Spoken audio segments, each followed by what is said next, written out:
Pope Leo XIV has called for the release of detainees in Gaza and urged a ceasefire in the region. He appealed to the world's nations to stop the war and welcomed the ceasefire between India and Pakistan, expressing hope that negotiations would lead to lasting peace. Additionally, he emphasized the need for genuine and enduring peace in Ukraine.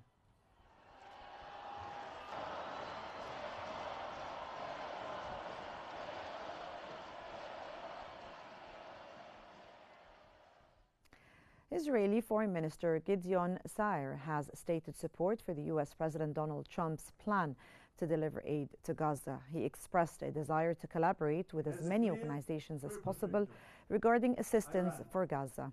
Additionally, he emphasized the need to prevent Iran from acquiring nuclear weapons. Our moral obligation is to pursue the perpetrators. German Foreign Minister Johann Wattfeld has stated that his country's priority is the release of detainees in Gaza. He expressed uncertainty about whether military action would enhance Israel's security and affirmed that Gaza is clearly part of the Palestinian territories. He emphasized that the conflict cannot be resolved through military means and advocated for political solutions to end the crisis. Additionally, he supported the U.S. plan for humanitarian aid in Gaza.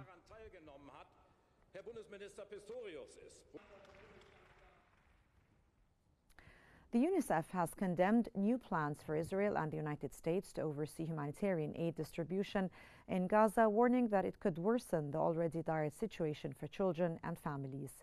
UNICEF spokesperson James Elder said the proposal is likely to exacerbate suffering and criticized a new coordinating body involved, fearing it would compromise aid neutrality. Humanitarian groups have rejected any arrangements that give Israel control over aid distribution, citing concerns over obstruction. Elder highlighted the choice forced on families by using aid as a leverage for displacement, warning that the solution is simple: lift the blockade and allow unrestricted aid access to save lives.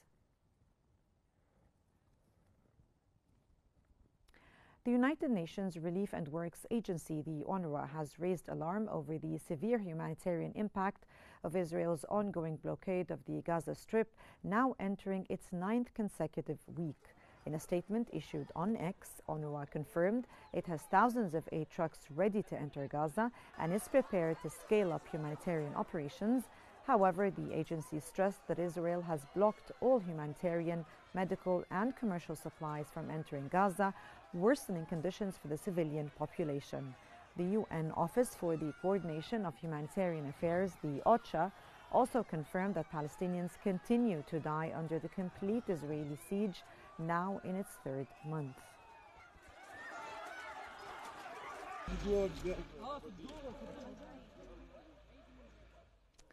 And in Gaza City, children are seen running after water trucks desperate to fill their containers amid a worsening water crisis. In Shati refugee camp west of the Gaza City, residents are struggling to find fresh drinking water, with some resorting to salt water, which causes severe health issues like diarrhea and intestinal infections. Families face daily struggles to access water, with supply trucks only arriving every 2 days.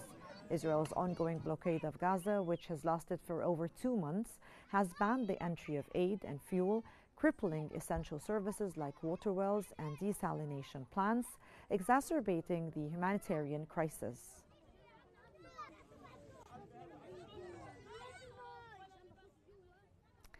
The health sector in Gaza is on the brink of collapse, particularly in eye care services, with at least 1,500 Palestinians losing their vision due to the ongoing Israeli aggression.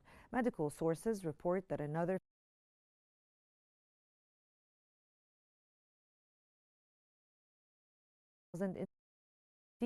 for ophthalmic surgeries is operating with only 3 severely worn surgical scissors, drastically increasing patient risk and delaying essential interventions.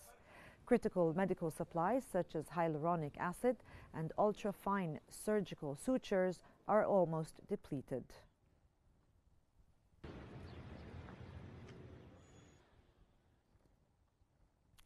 Palestinians across Gaza are facing severe food shortages, with hospitals unable to provide meals for patients due to a continued Israeli blockade that has lasted for 10 weeks.